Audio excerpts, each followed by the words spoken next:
Memory, 4,573. Jane sits at the head of the table, her eyes glazing over as her producers go through the laundry list of story ideas. A dog rescue in an affluent Californian suburb. Long-lost twins reunited at a dentist conference. Cakes that look like things that aren't cakes. Jane sighs, rubs her temples. We didn't get where we are with stories about cakes. I don't want to produce fluff. Do we have anything with some substance? Terrence, her senior producer, squints at his laptop screen. I might have one. A mother in Brooklyn is looking for more information about her missing daughter, a documentarian. Went missing while interviewing her father's killer at a penitentiary up north. Story has everything. Loss? Gang violence? Racism? Jane winces at his blunt and reductive commentary, but leans forward. I'm listening. Well, the mother, she's been doing her own research. And she's saying some pretty out there stuff. She's been talking to guards there, and they're saying some stuff about cold spikes, prisoners going berserk since her disappearance. The kind of stuff I don't think we can air. Let's get her down here. We'll do the interview, focus on their relationship. I'll do what I can to keep her on track, and we can cut anything that gets too strange. Her executive producer looks up from his phone for the first time all meeting. I don't think so. The paranormal stuff isn't going to play well with the advertisers, not our demo. It's a compelling story, Charlie. It will play. Charlie shrugs. We're not live. I'll just have the editors cut anything that is too out there. Then we run the dog rescue story after the interview to bring it back to Earth. Jane starts to say something, but stops herself. She knows how to pick her battles with Charlie. She knows how to lead an interview. Memory, 4,574. Noor Kassir's eyes are wide open as she takes in everything on the busy set. Jane exhales, remembers how overwhelmed she was the first time she stepped on the set of Quick Talk. I know it seems like a lot, but remember, when we're on the stage, it's just you and me. I just can't believe I'm here. I've been watching your show every day. Jane smiles. Glad you're enjoying it. She starts to gesture toward the craft services table when a harried PA comes to keep them moving. We need to get you to makeup, Miss Kassir. Noor nods as the PA guides her away, and Jane heads to her own dressing room. Terrence is waiting for her there, clipboard in hand. Okay, Jane, so the pre-interview was a lot. She's really intent on talking about her theories on the disappearance. I'd avoid talking about the prison if you can. If that's where the conversation goes, that's what we'll talk about. She takes the clipboard and commits as much of it to memory as she can before her cue. She takes a quick look in the mirror, takes a breath, heads to the stage. Her music plays. The crowd claps and cheers.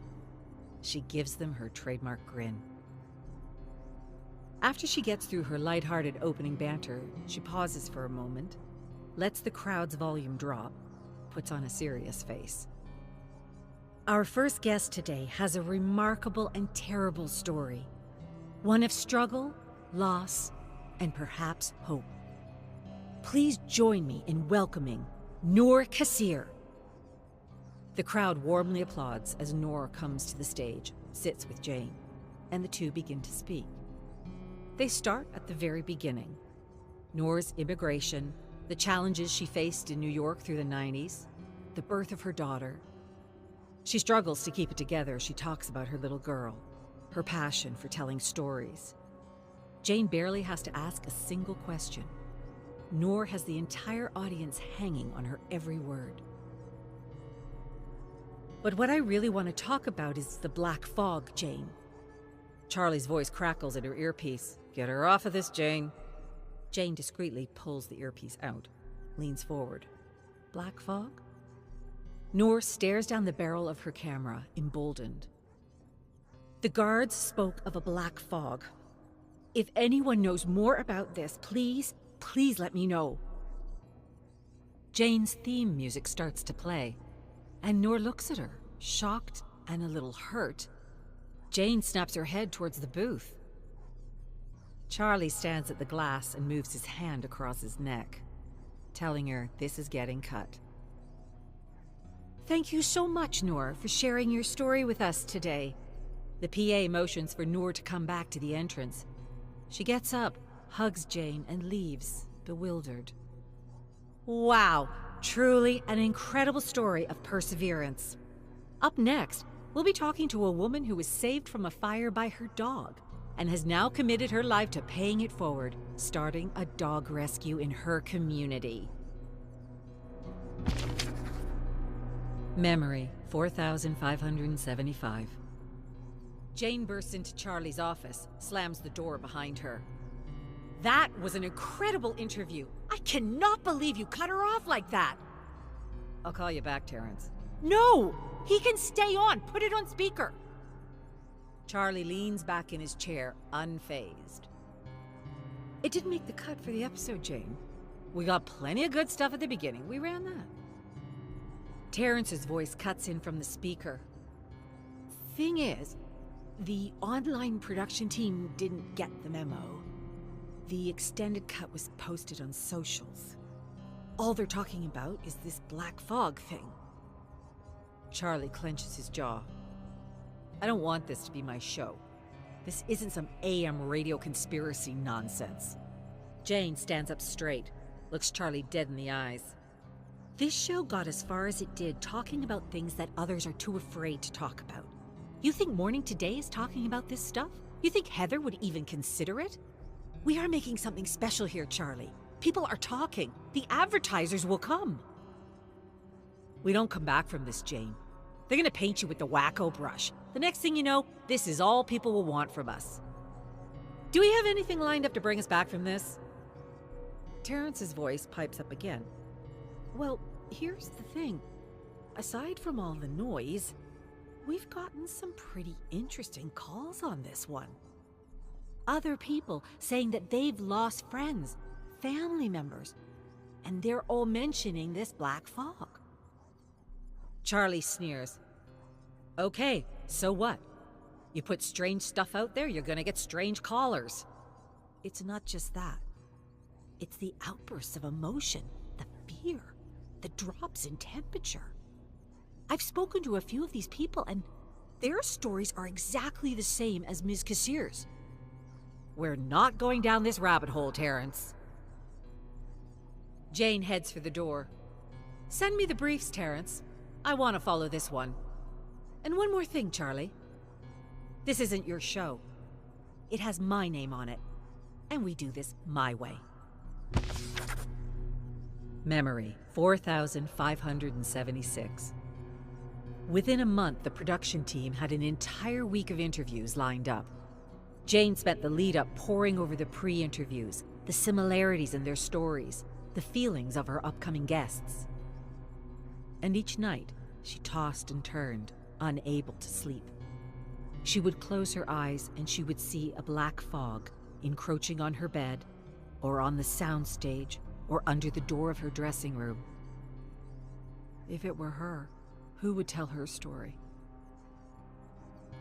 It was during one of these late nights that she decided her angle on these stories. Encourage those who lost friends and family to focus on the memories of these people. A woman comes on and talks about her former co-worker, a timid man who steeled his nerves to stand up to an executive tyrant, long before his disappearance. Jane prods her to remember his quiet, kind demeanor and his moral fiber. How he refused a big payout in lieu of justice. How she and a few friends used to get together every year to talk trash about their old boss, but now get together to talk about the good times with their old co-worker, Dwight. A mother told the heart-wrenching story of the disappearance of her daughter, a promising young scientist who she never quite understood but loved dearly. She spoke of the school her daughter went to and how, after her disappearance, her childhood school took her notebooks and built an introductory botany curriculum from the notes, inspiring dozens of children to explore and appreciate the natural sciences. A young man spoke of his mother, who committed her life to the city library. They spoke of her disappearance, and Jane did not shy away from the stranger parts of the story. How he went to the library every day after she disappeared, and the otherworldly fear he felt every time he went to the basement. But she gently guided him back to remembering his mother.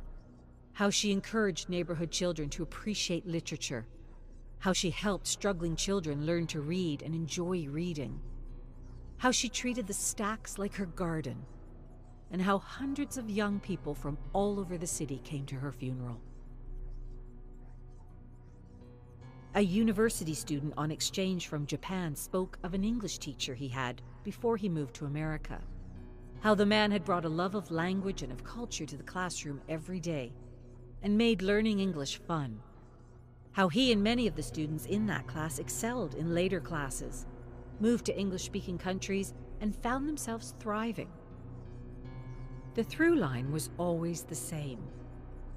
Strange disappearances, unnatural events, black fog. And the broadcast cut none of it. But the social media feedback changed in tenor. No longer was it about the creepy sides of the story, but people eulogizing and remembering those important to them.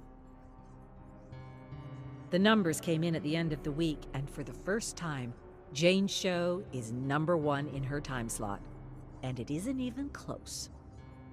Charlie sends flowers to her home. She sends them back. There's talk of awards, and it happened Jane's way. But still something eats at her. She cannot stop picturing that black fog around every corner. Terrence knocks at her dressing room door. She lets him in. Hiya, Jane. Just wanted a debrief on the stories we did this week. What's the network saying? I'm not really here to talk about that. Let Charlie deal with that stuff. I just wanted to thank you. Thank me? For what? Terrence sticks his hands in his pockets, shuffles awkwardly. I got into this business to do something real. To help tell people's real stories. And the past 20 years, working on the other shows the network had in this slot, it's been a never-ending parade of cats who say mama and fad diets. Working on your show has been different. This week especially. I'm really glad I'm working with you, Jane. Jane gets up from her chair, hugs Terrence. Thanks. I think I really needed to hear that right now.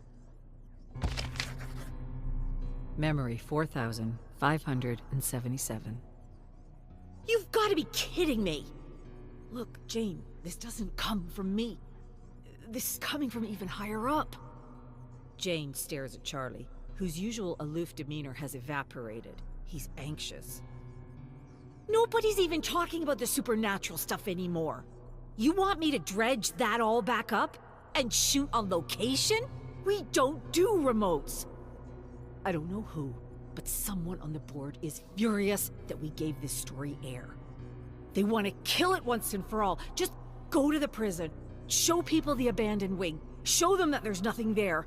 We can put it at the end of Friday's show. And what if I don't? They gonna try and replace me? Terrence crosses his arms. If they try to pull that, they're gonna lose me and about half of the production and direction teams. Charlie finishes his glass of water, pours another. Jane's never seen him like this. He's sweating. Jane, at this point, you are ratings gold. And honestly, with the numbers the show has been doing, I don't want to do this either. I'm not gonna sit here and pretend I want to. Charlie lowers his voice. The way they were talking about burying this story, I really don't think you should cross them. This is coming from shareholders, powerful people. I'm begging you, just fly up there, get a little footage of some empty hallways, fly back. We can charter a jet there and back, have you home in time for dinner. that same fear crawls back into Jane's head. The look on Charlie's face makes it seem like he's dealing with that same fear. This isn't one of those arguments where Charlie won't back down. This is Charlie backed into a corner. All right, I'll do it. Set it up. We'll get this done. But you owe me one. Charlie lets loose a heavy sigh. Thank you, Jane. You're the best. Hey, and besides, what's the worst that can happen? A few hours on a corporate jet and a few minutes shooting? I can think of worse ways to spend a day. Jane bites her lip. Pictures that prison. Pictures the fog. Cold. The emotions. Right. What's the worst that could happen? Subscribe to Lady Judge, cause she's my friend till the end.